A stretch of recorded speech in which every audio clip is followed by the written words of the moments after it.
Hi, and welcome to the Cherokee County Animal Shelter. Thank you for joining the Shelter Friends volunteer program. Our volunteers work with both dogs and cats to socialize them, exercise them, and provide mental stimulation through the daily walks with the dogs, human-to-animal contact, and interactive play. Volunteers also help raise community awareness about adoptable animals at the shelter and participate in fundraising and community outreach activities. Volunteers are welcome Tuesday through Saturday, 10 a.m. to 4 p.m. When you come to volunteer, please park at the end of the Senior Center parking lot because our parking lot is very small and we need to reserve those spaces for potential adopters. The restrooms are located in the lobby, and just make sure that you've received your handouts and that you filled out your waiver. Be sure to sign in and out when you come through our lobby. We like to know who's in the building in case of emergencies, as long as we like to share with the county officials. We have 2 open cat rooms and 1 caged cat room. We like to focus on enrichment in the open cat rooms. The caged cat rooms are for cats who are either not spayed or neutered yet or don't like other cats, so you don't need to worry about them. In order to lessen the spread of germs, we like to stay in 1 cat room to work out of, and we don't like to move from room to room. When you're in the caged cat room, when you're in the caged cat room and you're visiting with them, we don't put our hands in the cages.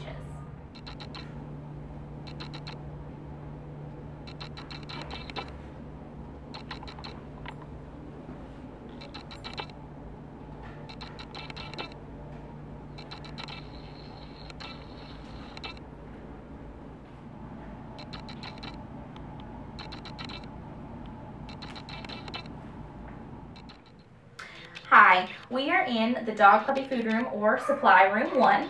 This is where you can find anything and everything dog. So aprons to hold your things when you're walking, treats, brushes, toys, leashes, harnesses, and our computer which holds our walking list. As far as treats, there is a limit. We don't want to give them too many because they can get an upset stomach. So our limit we'll say is about 5. Now if you are training and working with the dog, you can use as many as you would like. But if you're just going to give the treat to the dog because it's cute, please don't. You need to be doing something with the dog.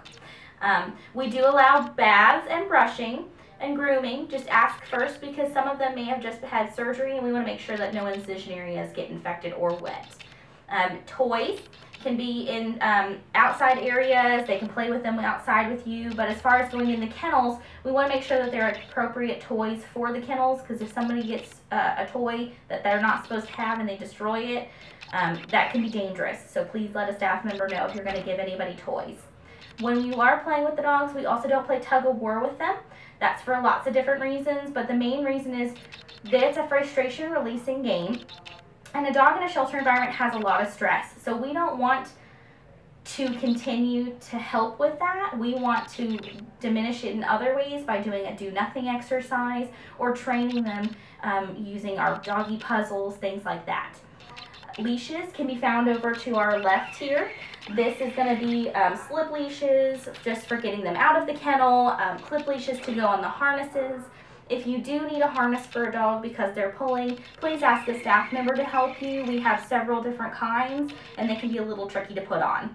Our computer is also located over here. This is how you can figure out how to work our list. It's just an Excel spreadsheet, so it's not too hard. The instructions are located at the bottom of the screen here, just underneath on the wall. But it just tells you a little bit about who's in our kennel. It tells you the name of the dog, the rating, which is just red, yellow, green. Our dogs are green if they're easy to walk, yellow if they're a little harder because they may be pullers or escape artists, and red if they have a behavioral issue we're working with.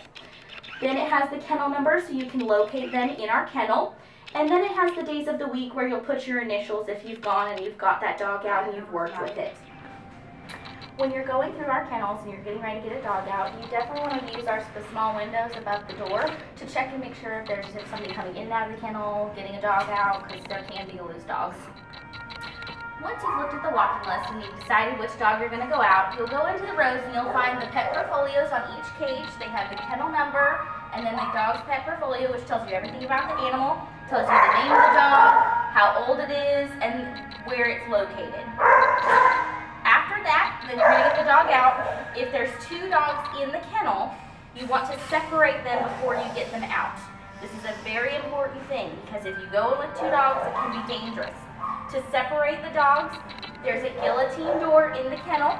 You'll pull this handle up, you'll lift, you'll wait for one dog to go through.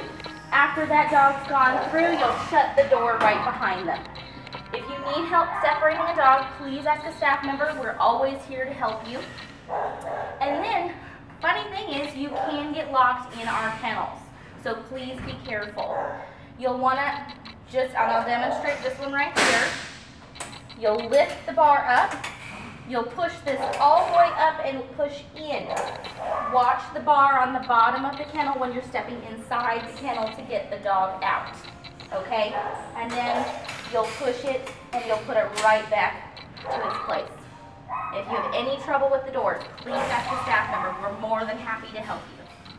Once you've gotten the dog out of the kennel and you're ready to start working with them, we do have several areas where you can work. We have a cat get acquainted room, which is just for cats. We're letting you know where it is. And then you have the dog get acquainted room. We use this room for lots of different things. We use it for potential adopters getting to know the animal, to see how they are in a home-like environment. If an adopter is in here with an animal, please go to another get acquainted area. They have the priority because we are trying to get the animals here adopted. And then you can come in here when it's free. You can do the do nothing exercise in here, which is just sitting in the room with the dog, letting them decompress and get some of that stress out of them in a nice quiet environment. You can do the training in here. You can do the puzzles in here, all of those sorts of things, and I'll show you one of those puzzles in just a minute. This is one of our basic puzzles. It's called the brick, and these little doors slide to get the treats out. So what you'll do is you'll fill it up with treats, set it on the ground, and the dog has to use their nose to figure out how to open it and get those treats out. You can make this harder. It comes with these little nice shaped bones that can go in the slots and make it so that they can't open that door. It's great because it's making the dog use its brain. It's using its mental stimulation, and that's going to help the dog relieve stress and be okay to be kennelled. We also have in here toys. You can play with the dogs, get their energy out, and just have a good time. We also have a TV in the room. So if you just want to sit in here, watch some TV, some dog shows, and be like you're at home. That is the most important thing for these dogs, is to understand you can calm down. You don't have to be so excited in the kennel all the time. So we're outside now, just past the get acquainted rooms, and we have 3 pens outside, which we use as the get acquainted rooms. We use them for training, getting to know the dogs, and just general playtime outside. We also have a large playpen area, which we'll walk to in just a minute, and that is where we can let the dogs off leash to run around, get their energy out, go up and down the puppy playground, and have a good time. They cannot be off leash when they're walking the rest of the property. That is a big rule, but you can walk our property, the senior center's property next door, and Kenny-Askew Park across the street, but you must use the crosswalk. And on any of these properties, you must pick up after your dog. This is very important because if anybody steps in the waste products, we will have a problem and we won't be able to walk on some of this property. We have puppy poop bags that you can use. Please check for holes. And we have a scoop if you need it. But we'll walk to the play area so you can see this area.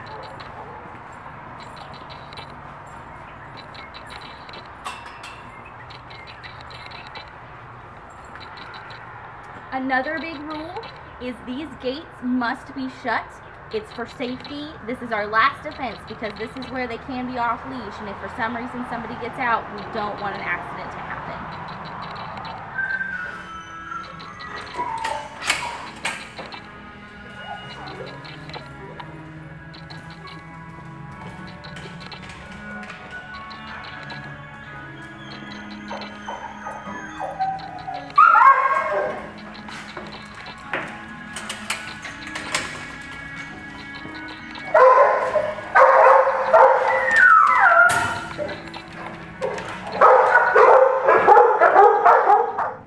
So we're in the get acquainted room now, and this is Chase. He's one of our sweet dogs here, and he needs a few manners. He's kind of wild, he jumps all over the place, but he needs something that shows adopters that he's good. We like to figure out what makes that dog happy. So is it playing fetch, or just sitting on the couch with the people, or belly rubs? What makes that dog happy? That way we can tell the adopters, hey, this dog loves belly rubs. And sometimes that's all it takes for that family to adopt that dog. But we also want to have them have some manners too. We want them to be able to sit at the people's feet when they come in.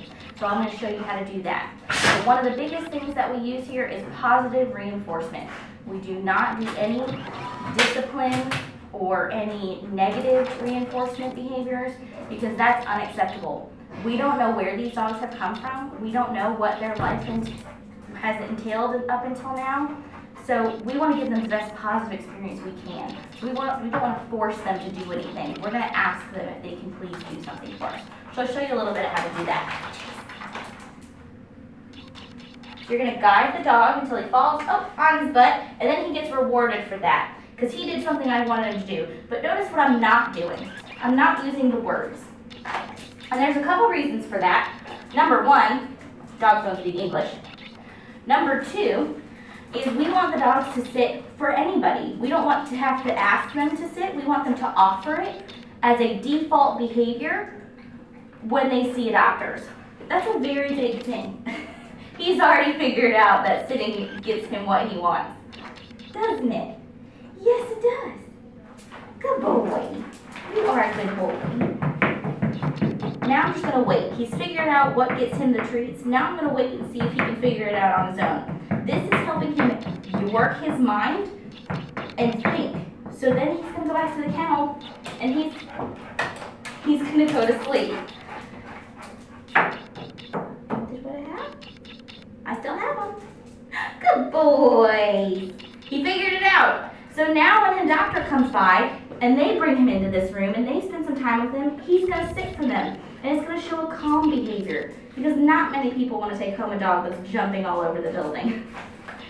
And if you have any questions on how to continue training him and not just do a sit or do more, please come and find me. I'm Kat, and I'll be more than happy to help you on working with some basic obedience with the dogs.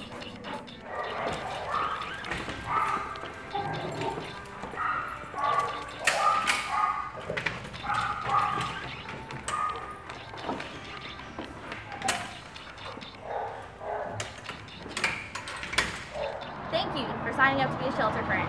We hope you enjoy your volunteer experience. If you have any questions while you're here, please find a staff member. We're more than happy to help you.